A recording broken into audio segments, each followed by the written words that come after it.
Hey everyone, welcome to another episode of the Adventures of a Real Estate Investor. I'm Susie. And I'm Michael, and we're excited you joined us for this adventure. Today's guest is Sandhya Seshadri. Sandhya, thank you so much for being with us today. Thank you so much for having me on your podcast, Michael and Susie. It's been so great getting to know you guys over the last few months, and I'm very excited for you to launch your podcast. Thank you so much for that. And just to give the listeners you guys some background on how we even met. So initially when I first found out about you, Sandhya, it was you were the go-to in the space, I would be like, hey, I'm trying to meet more women in real estate. Who do I go to? And I got your name multiple times. And I was like, you know what? This is what I have to do. I have to meet her. I want to learn from her, because that's the greatest thing is that you were also so open to me, right? You helped me when I wrote my blog series about women in real estate. When I had an issue, you were okay, I can give you 2 minutes right now, doing those little acts of kindness was huge because you will forever stick out to me as somebody who truly helped me. You gave me confidence in this space, and I'm just forever grateful for you being a receptacle and be yeah, we can definitely chat sometime. So thank you so much. Okay, so just remember me when you're up on stage there with Grant Cardone and all the big guys that, hey, I'm this little person here. Remember me.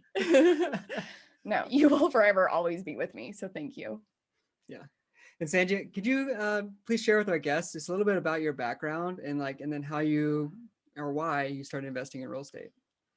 So I'm like your typical Asian geek. So went to school, made high grades, got into college, got a degree in engineering, got a corporate job, did well in that job, realized that all the business folks made all the good decisions here. So I decided to get myself an MBA. Thankfully, my company paid for it, went completely into the stock market after I had children.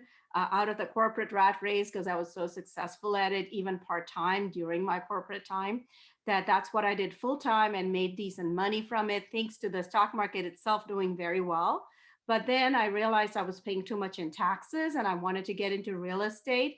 It's always been in the back of my mind to get into it, but single family rentals were scary because I'm not a handy person who can, fix a toilet leak and didn't want to be called on Thanksgiving to do that. So I stayed away from it. So when I heard from a friend that I could do multifamily to where I buy large apartment complexes and a property management company would do all of the day-to-day operations for me, and I would be an asset manager looking at spreadsheets, visiting the property as needed, that made a lot of sense to me. That really resonated with me.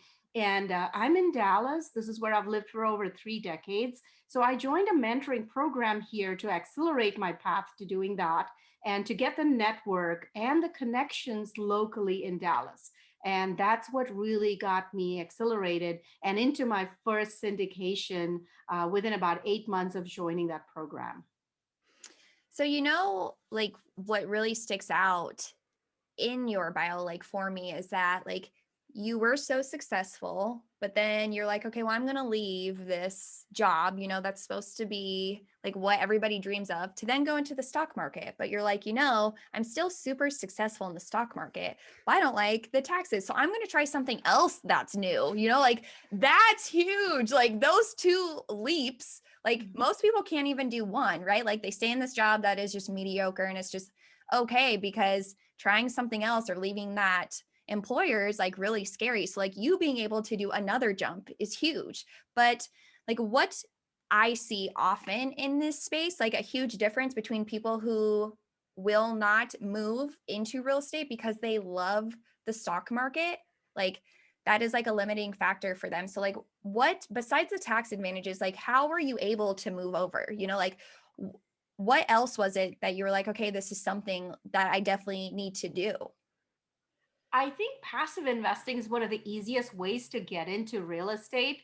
It's like a hands-on way of for you to get involved, but without taking all the responsibilities of a syndicator, because a syndicator signs the loan, is responsible for making sure the operations run successfully, etc. But as a passive investor, you don't have to do any of that. So once you get some education in, some book knowledge, a few podcasts, you can sort of dabble and get your feet wet by being a passive investor with someone like, you and Michael, for example, and get to know them really well. And this way you establish a connection. So they tell you along the way, you read those monthly reports, you again get your practical knowledge now. Hey, I read all these things in books. Now it's actually working in reality. And you can say, is this something I want to do? Do I want to be an operator someday? Or do I just love this mailbox money or this passive income, as we call it, without the fluctuations of the stock market, right? That's the huge difference is, my portfolio was doing really well back in 2020, January, February. And then March, this one fine day, COVID struck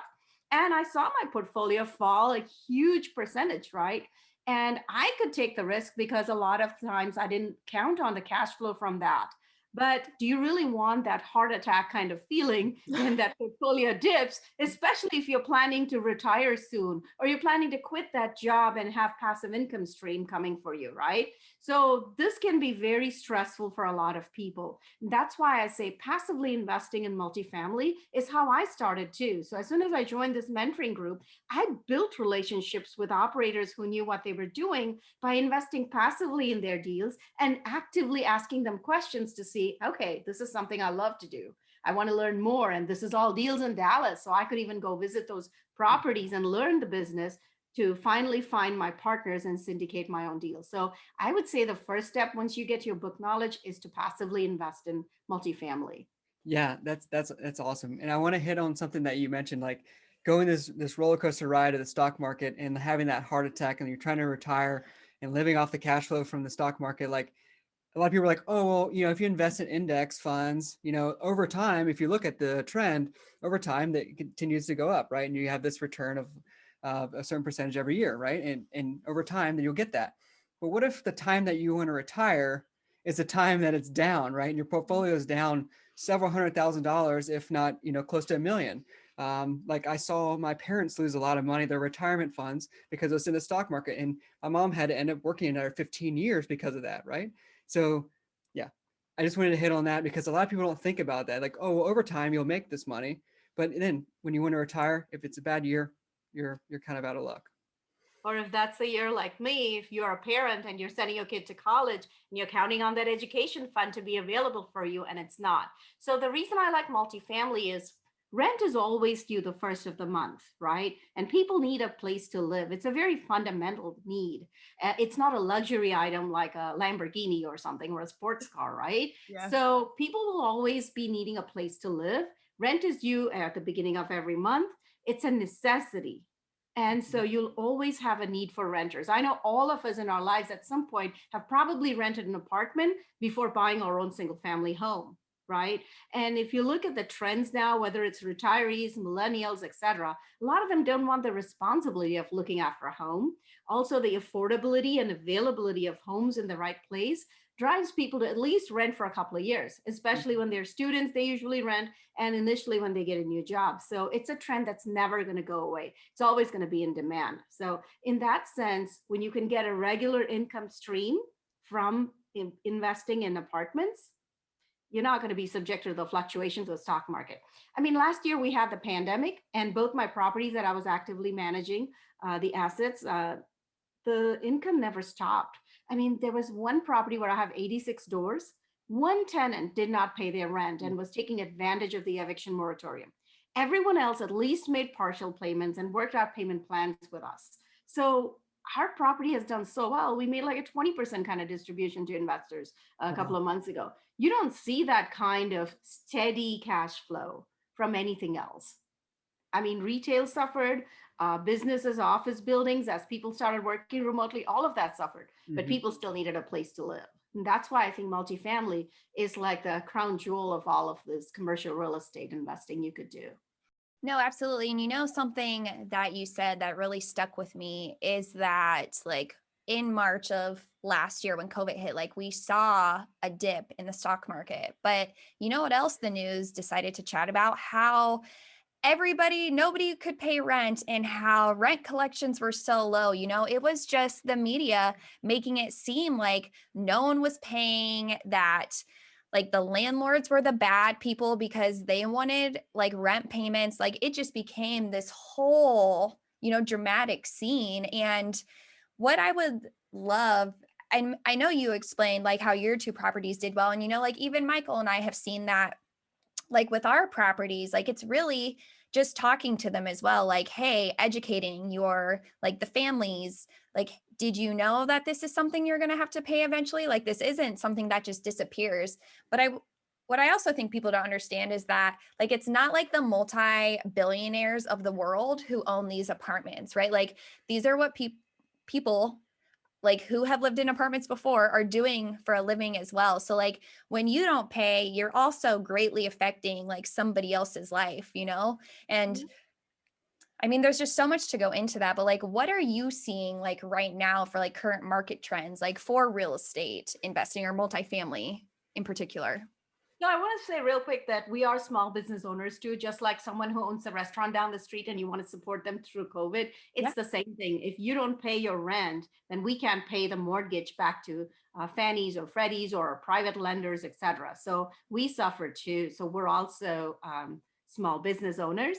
The market trends I'm seeing is the usual things, right? You always want to follow the places where there's job growth and population growth. And we always brag about Texas, and I've drank the Kool-Aid here. So I'm a big fan of Dallas, but you have the whole Sun Belt states, right? You have your Phoenix, your Atlanta, and your Dallas.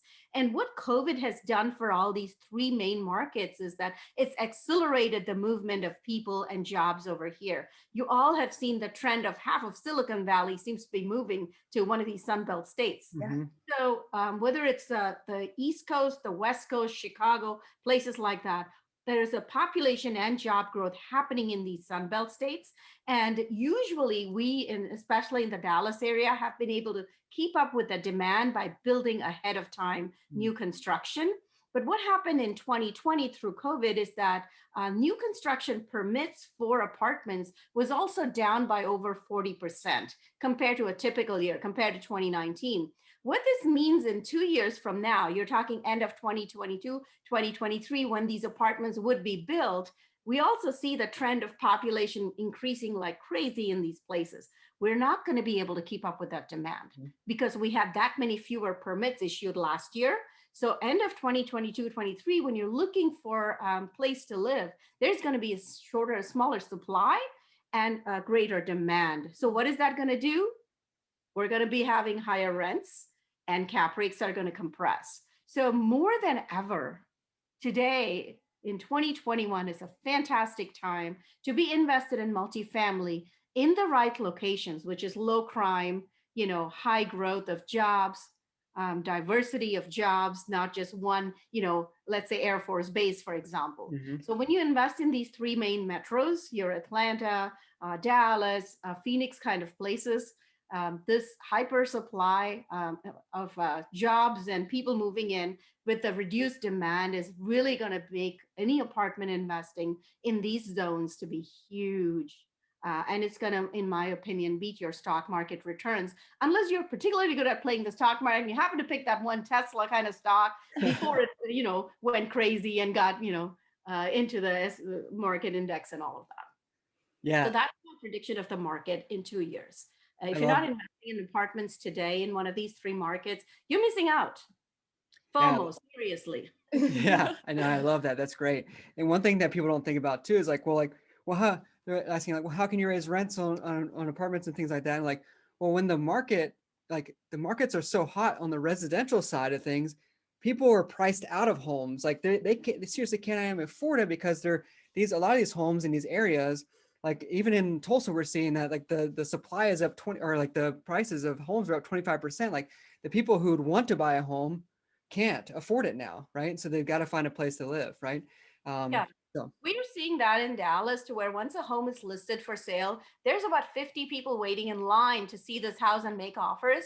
People are making offers sight unseen, well above the asking price. What that means is one person got this house and 49 people didn't. And guess what? They have a job, they need a place to live. So they're right. going to have to rent. And if rents keep going up, what's going to happen? Well, the people who thought they could afford a home are going to end up in the class A's, and the ones who can't afford the class A apartments, which by which we mean the newest builds apartments, they'll go down to what's called a class B apartment, which was built in the 80s and so on. So there's always going to be a demand for existing apartments. And also because of the increasing prices for lumber and everything else we're seeing now in the market, new builds are going to get more and more expensive. And a lot of people are not going to be able to build as many as they initially assumed. So existing multifamily is the place to be.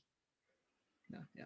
No, absolutely. And like it's even more than that too, like because once you're in like an apartment complex, right? Like as an operator, so many people think it's like, oh, well, you just raise the rents. You just raise the rents. That's all you do. But like that is so far like from what we do, right? And even just to even like talk about the stock market for a second, like so many people will be like very gung ho on the stocks, but like they have no idea how like the CEO is treating its employees. But for some reason in multifamily in general, it's just like, oh no, there are these like bad landlords. They just raise rents and that's all they do. And it's like, no, no, no, no, no. Like we are people who have been in this situation as well. Like we really do like want to create like a great impact for the families that are living there. Like it's more to us, right? Like a lot of us aren't just like money hungry, because what comes from that? Like when you have a bigger impact, like so much you see the community doing much better, right? Because when the families or the residents know that you care about them, like they then are even better to your property. I mean, we've seen that. And I love like how you give back, like in the apartments that like you are an active syndicator, like that you're a part of. Can you kind of like go into that and explain like all the things that you do with your residents? Yes, one thing we do is we try to do a community activity during all the major holidays, but also we try to do something periodically. So one of the things we did last year was we gave free turkey to every resident for Thanksgiving. And so we gave this huge, I think it was almost 14-pound turkey that this lady could barely lift on the Friday before Thanksgiving. So, hey, their main, most expensive item for that Thanksgiving dinner is solved. Another thing we did was we always have baskets for like Easter, for example. We have goodie bags for different occasions. So we have school supply drive right right before school starts. We did a Santa's mailbox with cute letters written by the kids in our apartment complex. So the parents got to know what their kids really wanted for Christmas. And then we also had door prizes and door decorating contests and things like that. So during COVID, when we had to be socially distanced, normally we would have this big picnic and grill and things like that. We had a movie drive-up truck come and have a huge screen in which they showed a movie, and everyone was gathered socially distanced in chairs and out in the lawn being able to watch this movie. Another thing we did was for Easter, we had a little Easter egg hunt contest that was just last month. We also have costume party for Halloween, but because last year it was during COVID, they posted pictures of it and they decorated the doors, and we dropped off Halloween treat bags for everyone. So there's a lot of ways by which you can bring the community together.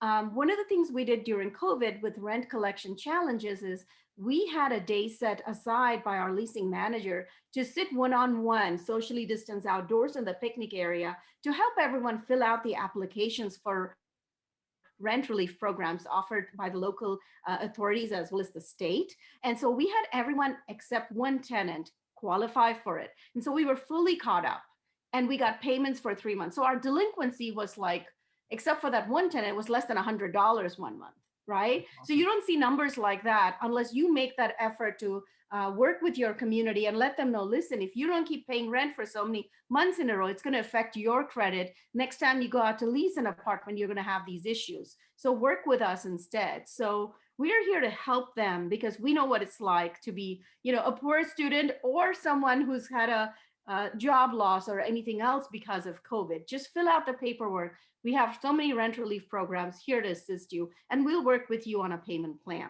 Another thing is people think of landlords as just trying to make money, right? But we, for example, offer cable Wi-Fi to our residents for a lower cost than what they would pay. The same service provider, like in our case in Dallas, it's Spectrum. So they pay less and get the same high-speed service, and we make some money as well in that process. So it's a win-win situation for us.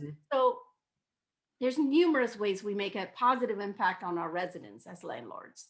You know, and the coolest part is that like I truly believe that if you would have never done any of those events, like the likelihood of people, like the residents coming and talking to your property management staff would have been like slim, right? Because like they create that comfort and that rapport to be able to come to them. Because like that's a really difficult conversation to have, right? Like it's people don't want to have to go like to a property manager. I mean, they don't want to have to go to their family. It doesn't matter who they is and say like, I need help. You know, like those are really difficult words for anyone to say. And so the fact that you like made them feel like very, very safe in order to do that, like it just blows my mind because I mean, yes, we are creating like shelter, like basic shelter, you know, but we're going above and beyond that, right? Like this is now like a psychological need where feeling safe, like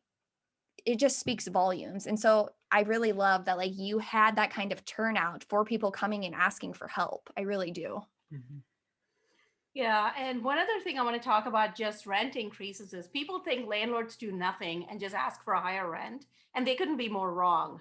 So we had, one of our units was nicely upgraded. So we had brand new flooring, new hardware, resurfaced countertops, cabinets, brand new stainless steel appliances, etc. And a couple of our residents happened to see this unit before it got rented out, and they're like, "Can I have a unit just like that?" And we're like, "Well, that's going to cost you $100 more. Are you sure?" I was like, "Oh yeah, I want that stainless steel fridge. I want that new flooring. Can I?" I was like, "Sure. The next time we upgrade a unit, you can move to that unit and we'll go in and take your old unit and upgrade it too." So we spend something like $5,000-$6,000 to upgrade this unit. And the resident is only too happy to pay the extra $75 or $100 because it's pride of living. I'm so proud of this apartment I live in. I like to welcome my friends and family here. This is my home, right? And so when you see tenants have that sense of pride, they're like, "I want that cool apartment with that stainless steel fridge. Can I move to that one? Those tiles look so cool," right? And we decorate it like a model unit so residents can come and take a look. And we always send that invitation to them in our monthly newsletters to them. And we say, if you are ever interested in looking at an upgraded unit, etc., come take a look. This is what the upside charge was going to be for this.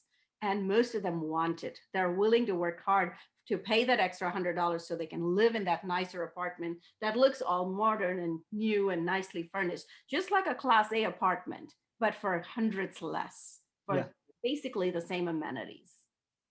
And I love that. And so, going back to the other things that you do, like the Easter egg stuff and the turkeys for Thanksgiving and stuff like that, like a lot of those things you can't tie an ROI to, right?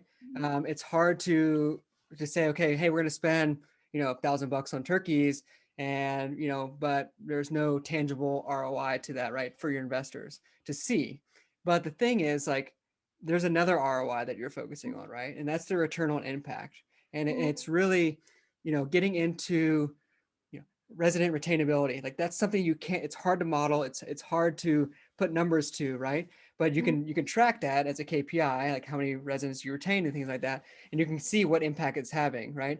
And, it's expensive. Like when residents move out, turning the unit and things like that. But if you continue to keep them there, then it actually saves you a lot of money in the long run. It makes a huge difference. Retention is what you should be targeting as an apartment owner, investor, and you do save the cycle time of the make ready as well as the costs, etc. So we usually offer an incentive to our residents when they want to renew with us, especially the good ones who pay on time. We offer them a free fixture, an upgraded appliance, And we give them a list of things to choose from, and we give them a nice little thank you gift basket with some amenities in there, like cute little soaps and this and that, cute gift basket as a thank you. So that also helps with the retention. And retention should be what you're targeting. If you happen to give any incentives to your leasing staff, it should be based on retention. I love it. Yeah, and you know what is really cool about that is that you give them options. Like they get to like be a part of the process of creating a home for themselves. Like that speaks volumes as well, right? Because I would like it if like I was in an apartment, they're like, okay, like these are the things you get to choose from, right? Because what one person loves, like another person totally dislikes. So like that extra, I mean, I guess a little bit of freedom, I guess you could say it is, in being able to choose that amenity is huge, because if they chose it, you know, they will definitely be happy with it. And it all goes back to like that retention. And even to add to that too, like when people love where they live, they talk about it, right? And then that brings in people as well. And then you create a community where like everybody loves being there. And that's like a win-win for everyone involved. Yeah, so resident referral program is huge for us. And then we also, anyone who referred a tenant and they move in and they pay their rent, we get them all into a drawing. So then we have bigger prizes later. So that also helps us. We also do a survey. So once our tenants survey, we say, how are we doing? You know, we're 3 months into ownership. How did we do with pest control or attending to your maintenance requests? The whole customer satisfaction type of survey. And we invite them to come and fill it out even in the leasing office if they're not able to fill it out in their units. And what that does is, again, we enter them into a drawing, again, gift cards, prizes, things like that. So we really want to know how we're doing, and if there's one thing we could improve that would improve your experience in this community, tell us what that is. Or does it make a difference to you if we did this versus this? Hey, we're considering doing this CapEx project versus this. What do you think you'll appreciate? A playground versus a dog park? What do you like more? You know, things like that. Oh, another trick I'll tell you is we like to have a contest for pets as well. So let's get a cutest pet photo contest going. And what that does is sometimes we discover new pets that Yep. free other income, right? You should have, paid a deposit if you never had a pet before. And if you did, then you should be paying the additional monthly fee for that pet. So it works both ways. But it, again, is part of the community involvement side of it. Yeah, that's great. And you've provided so many like tips and tricks and things like that, how to make an impact on the residents in the apartment communities that you manage. So I really appreciate you sharing that with us. And I wish we could chat for ages, but I'm glad we're friends and we can chat offline. But it is getting towards the end of the show, which brings us to the Adventurous Four. These are 4 exploratory questions we ask every guest. So the first question is, where is one place you would wish to travel and why? I would love to go to Brazil because I've watched so much of it on video. I've seen so much of it in movies. It is just gorgeous. And then from there, I would like to visit Chile. I would like to go to the Galapagos and see those tortoises, the beautiful island there. So I've got friends who've shown me videos and pictures. So I really want to go. That's awesome. Yeah. Yeah, thanks. And then the second question is, what is the number one thing on your bucket list and how are you leveraging real estate to achieve it? I want to do a round the world trip and make stops all along the way. And I want to do it in first class or at least business class. And so I can't wait for COVID to be gone. And I know the total cost. And so I've planned out this trip. And so real estate is going to help me get there in the sense the next few years of getting to that level of financial freedom that I can take off for that long. And also to where my son, who is still in middle school, is sort of at a going off to college kind of phase, and I'm going to give myself that reward. No, that's super cool. I love that. I mean, the world just has like so much to offer. So I love it. Absolutely. So third question is, what is one piece of advice for someone who wants to start passively investing in real estate? Choose the market and your operator very, very carefully, because those are the 2 things that will make or break your deal. You can have an excellent operator, but if they pick the wrong market, which high crime, etc., you're going to lose. Or you could pick a fantastic deal in the perfect location, but the wrong operator again can ruin it. Couldn't agree with you more. Yeah. And then the fourth and final question is, if you had unlimited resources available to you, how would you leave an impact? I would do everything I can to end human trafficking. Yeah, that's great. I love that. No, that's deep. No, yeah, like, and If I won the lotto, a mega million dollar lotto, I would probably donate 99% of it towards ending human trafficking. yeah, because that's a huge problem and it's not talked about enough. And people don't, like, some people don't even really know it's happening, but it's happening everywhere, right? It's like happening in the US. It's not just like this foreign concept that happens in third world countries. Like, it's happening right next to us and we don't even know. Mhm. Yep, exactly. Okay, so before we end the show, Sandhya, would you mind sharing with our listeners the best way they can get in touch with you? My website is the best place to reach me. It's multifamily4u.com, where it's multifamily number 4you.com. And if they provide their name, email address, and a short message, I can send them a checklist to vet any sponsorship team. And that might help them be careful in choosing who they invest their money with. No, absolutely. And it'll definitely help like the aspiring passive investor. So thank you so much for sharing that. And I'll make sure to add that to the show notes.